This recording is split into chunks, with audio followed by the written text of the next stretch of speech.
Good day, viewers. Every time I look at this painting, actually a print of a painting that hangs on the wall here at the house, it reminds me of my old Navy days, cruising around in the Atlantic on a minesweeper. So today I'm going to share a little story with you in today's vlog.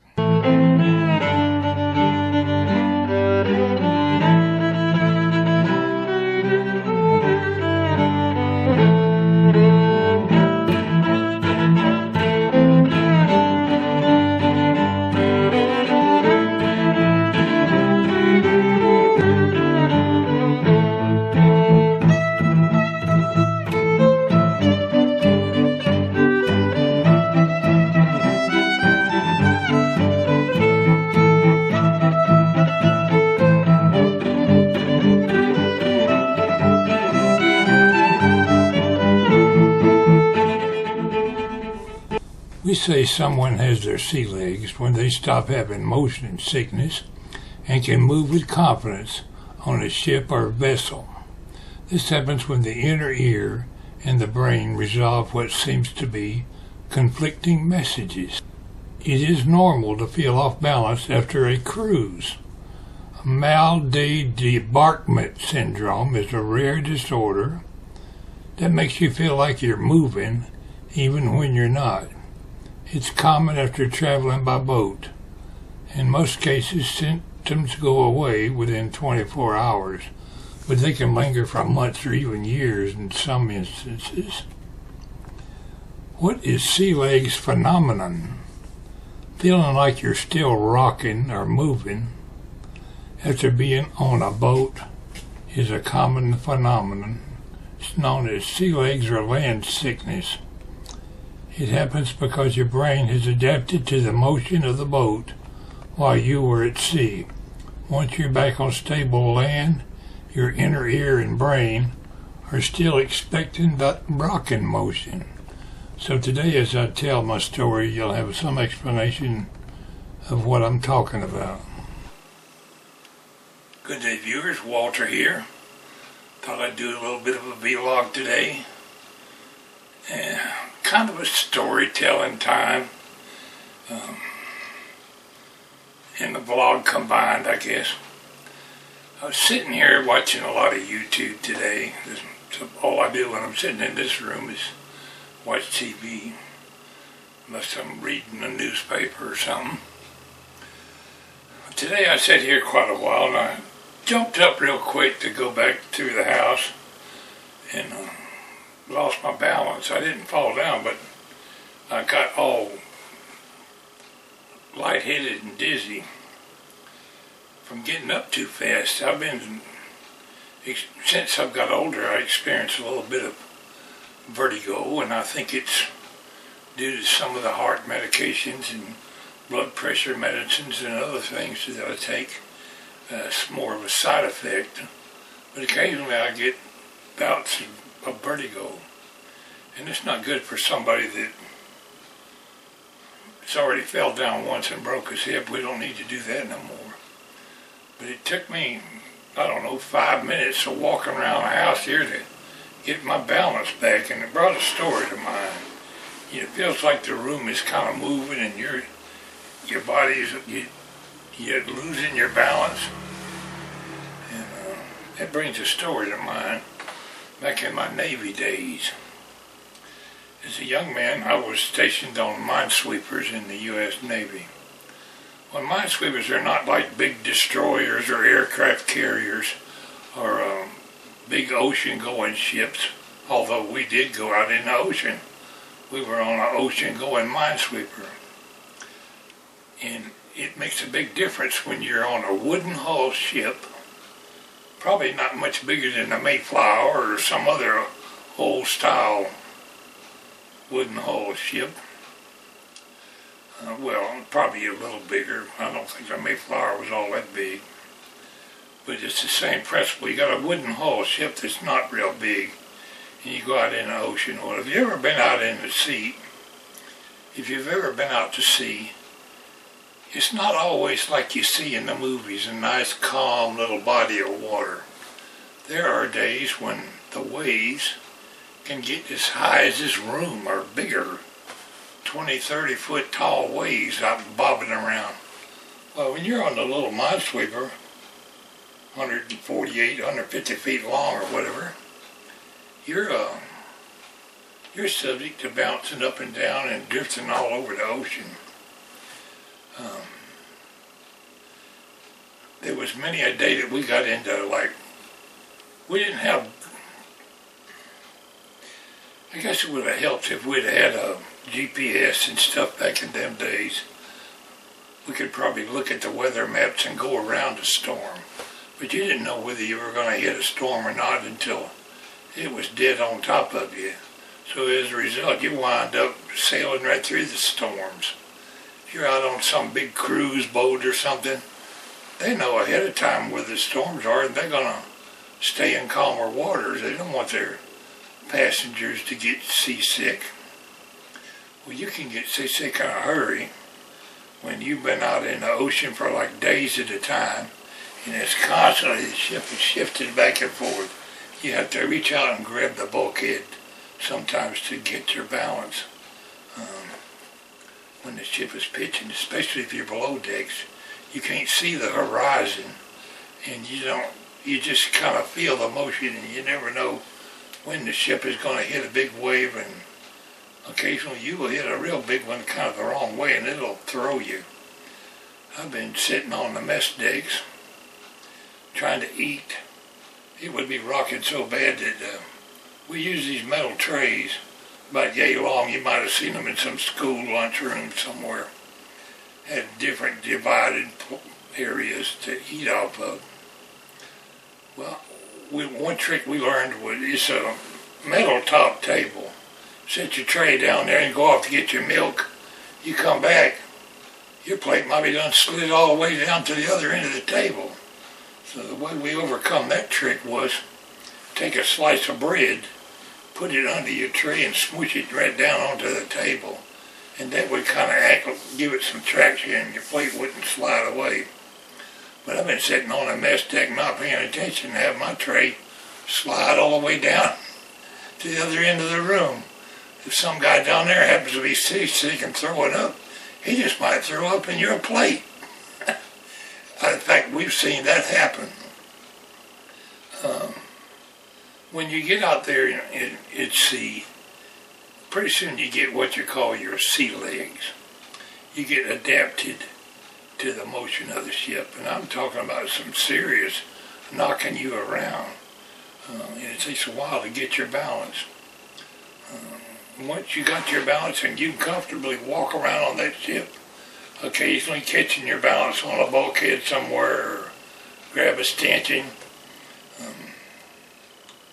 but you get pretty well anticipating which way the ship is going to move, and you can pretty well walk up and down the passageways on the ship and get from one end to the other without getting bounced off the bulkhead. That's when you got your sea legs. So once you got your sea legs, you're all right. Some people never get their sea legs. They stay seasick all the time. But after a while, you get used to it, or most people do.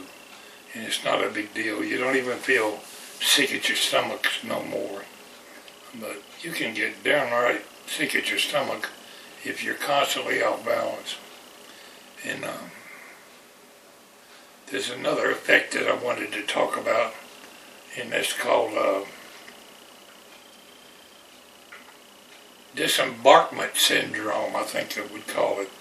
But when you come in from, say, you've been out there a week, bouncing all over the Atlantic Ocean, and to come into port, you get off the ship, step onto the dock.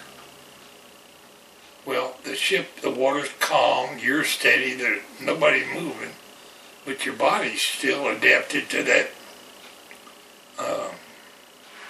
motion, so it feels like you're still moving, and that can last for a day or two. So you ever see some sailor walking down the road, you might think he was drunk, but he might just have disembarkment syndrome. But I gotta be honest, on some occasions we did get kind of tipsy going from one place to another one. It's kind of hard to pass by a cool brew of tall draft somewhere when you're thirsty. But 9 times out of 10, you see a sailor staggering down the street. He's probably drunk. Or he just might have disembarkment syndrome. I know you've experienced the same thing. Say you just got off a boat or off from roller skating or something. Different things can cause your balance to get messed up, the equilibrium in your ear. And it often brings back, when I get dizzy like that from vertigo, it brings back memories of those days in the Navy when we were out at sea and the ship was just pitching and jumping. I recall one time, I might have told this story before, but I'm out amidships on this minesweeper, standing up against the smokestack. It's a big center part of the ship, and I'm leaning against the smokestack. But about 15, 20 feet over there is the bulwark. It's about a 4 foot high. Sometimes it's a wall, sometimes it's just stanchions with ropes on it. But when the ship pitches, oftentimes in real rough water, water will wash over the top of the deck. And those are days you'd try to stay indoors below decks, but occasionally you'd be outside. I found it a lot less chances of being seasick if I could come out and get some fresh air and see the horizon. You can see where the ship is going to go. And believe me, sometimes those waves are 20 feet high, and it's not like on a big aircraft carrier or destroyer or something where it doesn't quite get rocking so bad. I'm sure you can still get sick on a big ship too, but it's not likely to be as extreme as it is on an old wooden hull ship. In fact, they referred to us as iron men on wooden ships. Once you get in mine land, we couldn't get back out. We were there permanently. They might move you from one minesweeper to another one. As a matter of fact, I was stationed on 4 different minesweepers. I was stationed first on the USS Limpkin, Limpkin. I was only there for a month or two. I was striking for damage controlman, and that's when you're still just an E2. Well, they had 2 of us come out of the A school for damage controlman, so they picked me to send me to another ship that needed a damage controlman, and they sent me to an MSO.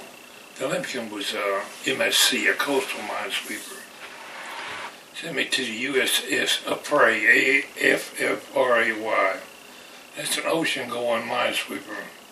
Now, coastal minesweepers are ocean-going too, just because it doesn't say ocean-going. MSC can go out in the ocean and cruise around just like any other ship.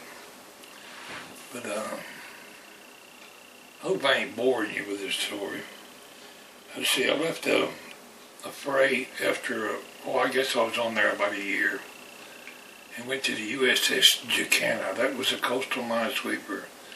We cruised up and down the Atlantic from one end of the United States to the other, anywhere from Fall River, Massachusetts to South America. We cruised a lot. We did a lot of cruising during the Cuban Missile Crisis off of Cuba. Searching and checking shipping coming into the ports of Cuba, hauling Russian missiles and stuff in. We challenged every ship that came down through there. Tell us what you're hauling, or we're going to come over there and board you and find out what you're hauling. But every week or so, we might get in some heavy seas, and you had to put up with that.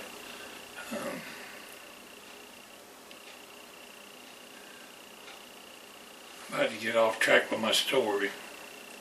I was talking about standing against the bulkhead of the ship, smokestack. I was talking about standing by the smokestack trying to get the feeling better. And sometimes I'd stay out there for an hour or two if I wasn't on duty or had watch to stand. Speaking of being on duty, we did what you call port and starboard duty. We would be 4 on and 8 off, or 6 on and 6 off, 6 hours on duty and 6 hours off duty. So you never know whether you're going to sleep during the middle of the day or at night when you got those kind of duty. But somebody has to be on duty to run the ship. So I'm standing out there against this smokestack, and it's really rough. And I've got a picture hanging back here on the wall. I'm going to say I've already showed you the pictures of the whole wooden hull sailing ship because I haven't created the video yet. But I'll begin the video with this.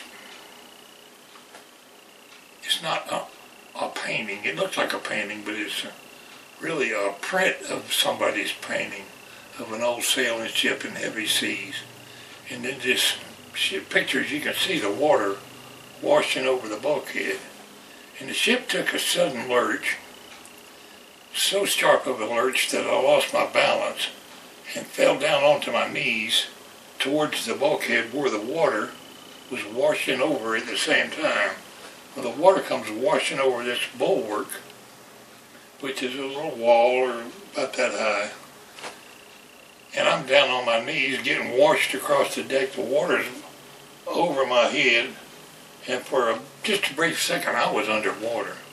And as the ship starts to come back up, I know I might be going to get washed overboard. So I reach out and grab the bulwark as I slid all the way through it. And it was probably only a few seconds. But underwater like that, I thought, is this ship ever going to come back up? When we get back up, I'm going to go back below decks. But I got really drenched in that. But I often had the disembarkment syndrome as well. When you get off the ship and go on liberty or in port going to town on leave or something, it feels like for a couple of days you're still moving around. And with this vertigo problem I get occasionally, it reminds me of those days in the Navy when I was used to get adapted to sea legs. Some people never did get their sea legs. I remember one guy, they could just say, take in all the lines, we're getting underway. We'd be just 2 feet from the pier, starting to move, and just that slight little bit of movement of the ship would make him sick. He had to go straight to the head, that's what you call a bathroom on a ship, and start throwing up. Now, I ain't saying I never got seasick. I did. I got sick on numerous occasions where you're leaning over the wall, puking your dinner up into the Atlantic Ocean. You learn real quick if there's more than one person seasick is to be upwind. There's nothing worse than to be standing there just about to be seasick and some guy upwind from you throws up, and the spray from him throwing up, you can smell it. That'll make you sick in a hurry. So basically we're just talking today about seasickness. That was probably some of the roughest duty that I had was when we were in heavy seas. I didn't mind cruising around the Atlantic on nice calm days when you could see the pretty sunsets. And I remember the expression, red sky at morning, sailor take warning, red sky at night, sailor delight. Some of the most beautiful sunsets you'll ever see with your eyes or when you're out in the ocean at sea. It's unbelievable how beautiful sunset can be when you're out in the ocean. And sometimes we might go a week or two before we'd see land again. We didn't go all the way across the Atlantic like a bigger ship does, unless ships were being shipped over to the Mediterranean somewhere. I didn't actually go to the Mediterranean. My ship was leaving for the Med shortly after I got discharged from the Navy. They let me have a couple of months early out because you had to have a year left to do to ship to the Med. And I only had a couple of months left to do, so they gave me a little bit of an early discharge. But that's what today's vlog was about, sharing a little bit of my Navy experiences. How many of you out there have experienced motion sickness? I don't care if you're riding on a train or on a school bus or in a car. Some people are real sensitive to motion sickness. And that's all seasickness is. Anyway, I appreciate you tuning in today. This is Pwalpar. Saying thanks for listening to me carry on a little bit.